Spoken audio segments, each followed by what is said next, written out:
Charlie Parsons for the Stomping Ground, powered by Wow Hydrate and available on DAZN. CB. What's happening, mate? What's happening, geez? Yeah, How's good, things, mate? Yeah, good. Let's immediately go into it. We can see the Spurs shirts on the wall behind you. Tottenham Hotspur Stadium is literally right there. Is this the first time you've been here since that? First time I've been back, yeah. When you walked in, what was the initial kind of feeling? The driving even. It brings back some good memories. It brings back one hell of a fight. It brought back just the night, the occasion, the event itself, yeah. It's a great night. You've obviously wandered out, you've seen it. I was speaking to Carl Frampton last week when we were talking about Windsor Park, and he says he would have loved to have been a fly on the wall during that pivotal moment in his career. Just coming in and seeing the magnitude of it now, do you feel what he says by that? Yeah, of course. I mean, I come in and I just go credit to Chris, because everybody needs that dancing partner, and he was that for me.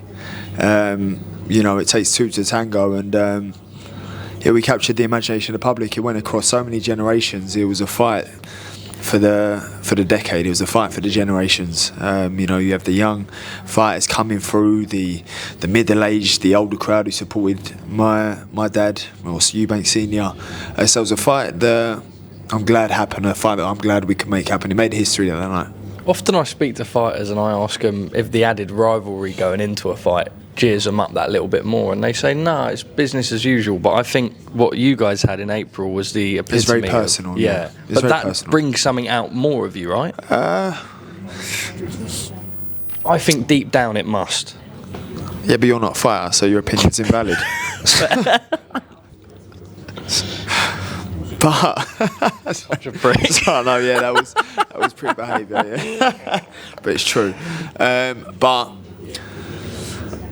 ultimately, emotions are running high anyway. I think when you're fighting for pride, and you're a man who fights on pride and ego, it was a fight that we both really wanted to win. But that could have been Barrios in front of me. I would have fought my life out. And ultimately, we all love to win anyway. Whether there's a world title on the line, whether there's not, we're competitors. And you always want to win. I think the family feud added a bit of spice. I caught up with you a couple of weeks ago, and you kind of made it very clear to me that you weren't happy with the fact that it's now November. You're the sort of fighter who wants to be active all the time. You keep yourself in great shape, but ultimately the biggest fight for the British boxing Well, the public. fight was scheduled for September 20th. Yeah. He wasn't ready. The venue date was agreed. I believe it was Wembley. The date was set for September 20th. And then months into negotiations, all agreed. And then Eubank had come out and said it's not enough time. So, yeah, it was very frustrating. I immediately instructed my team to get this WBC fight done and over the line. And there's a rematch clause, so I had to honour that, of course. Obviously, I want redemption, but WBC world title ain't a bad for second best or world title. Is an extra reason that you go into this fight even better? Obviously, people talk about the youth, but actually the fact that before you'd never done an event of this magnitude, it was your first fight back in the UK. It was my second time doing 12 rounds, which I found quite baffling. It was 13 months out of the ring, first fight at 160, and second fight doing 12 rounds. It was, there was a lot of... and the first fight back in the UK? Yeah, in almost 3 years. I know 3.5 years. Sort of character. You know my story. We can, yeah. And you're a fan, aren't you? You're a fan, aren't you, Peter? Hold on, I was the first person to interview you in Guadalajara, Shan. Mate, I would not even remember that. Exactly. That's fan behaviour. That's fan behaviour. I remember that. No, it's true businessman behaviour. Businessman behaviour. Come on, I you said a businessman. Ain't businessman. That's a fan behaviour. Was the first interview back? Listen. You calling me a fan? 100%. Is that how we're not friends no more? I'm a fan. Wow. Right now, you're a fan. You're carrying on like a fan. I thought we were friends, but you're carrying on like a fan. It's disappointing for you to carry on like I remember something 10 years ago. Con, do you remember 10 years ago? You're for me a chewing gum. Do you know how old I was 10 years ago, mate? I was 12. You were still a fan then, definitely, weren't you? Did we know Conor Benn then? No, but you was a fan. I was a fan of your old man. Yeah, that's because he's ancient. I heard you were singing... That's when you were singing to Aussie pop bands. Yeah, I was, yeah. Yeah, let's actually go into the topic of the fight and everything. Yeah. But now you've got that, right? You've got those 12 rounds in the bank. You've got the experience. It's experience. You're going to get a more experienced version of myself, of course. there was tensions were running high. There was a lot of emotions, of course, not just on the night, but on the fight week at the camp. Most of 1 week side, the fight delivered. Do you hate him more or less? No, I can't say hate him anymore. Okay, I don't like him. But okay. Do you like him less than the first? I don't care. This is what you're asking me. I don't care. I mean, I don't. It's irrelevant. It's he gave me one hell of a fight. So there's that respect there in terms of more respect. Yeah. I didn't respect him at all before. Okay. I respect the blood we. I mean, he was the only one bleeding, but I say blood we shared in war, but he was the only one bleeding. But do you know what I mean? There's a respect there after battle. What happens this time round? There's been so much hearsay. What hearsay? What am I missing out? Boxing public. Oh yeah, I mean, listen. I mean, I don't even know what the British public is saying, but ultimately, a lot of people thought I was out of my depth and going to get ironed out, and the weight was too much. Yeah, to be fair, he does have a better resume.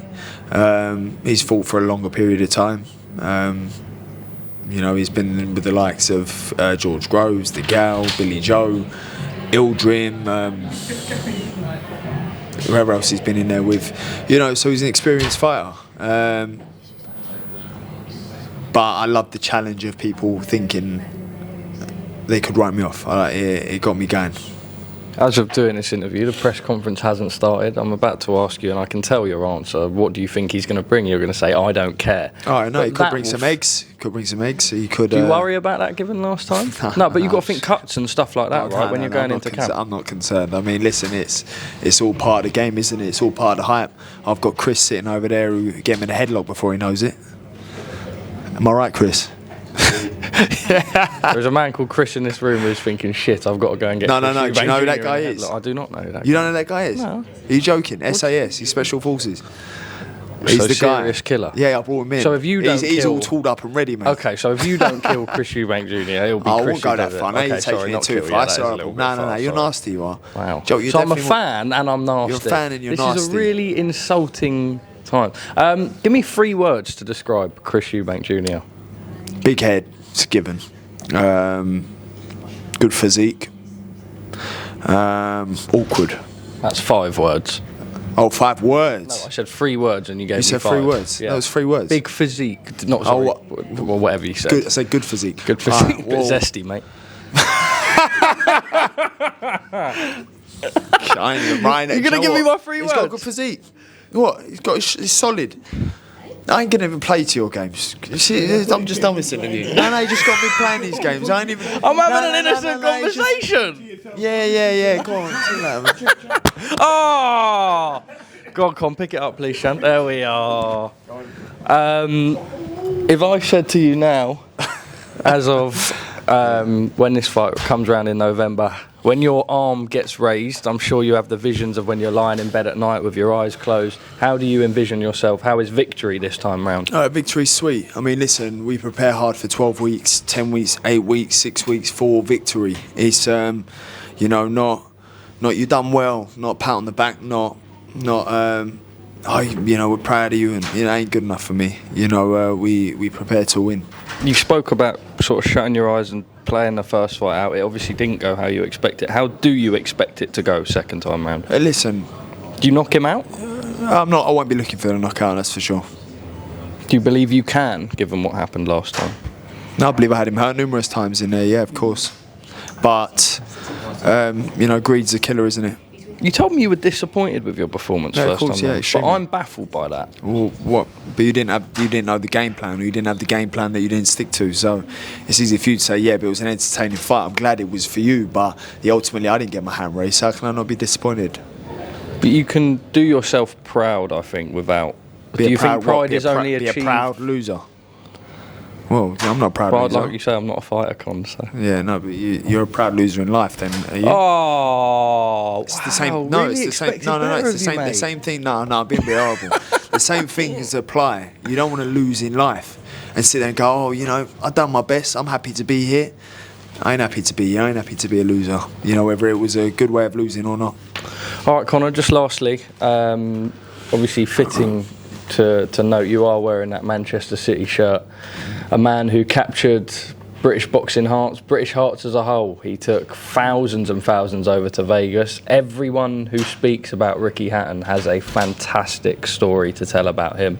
I can imagine every single person in this room broken-hearted when they heard that news. Obviously, you just want to touch on that fitting tribute there. And my condolences to the family, really. I mean, imagine how the public are feeling. I can't imagine how him and his family are feeling. Campbell, meaning it, and his family. My thoughts go out to Campbell and the family. I mean, he's a hero.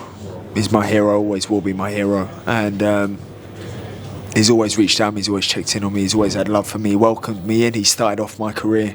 And I don't know what to say, mate. It was a sad day for not just boxing, for the community, for the people, for anyone who met him.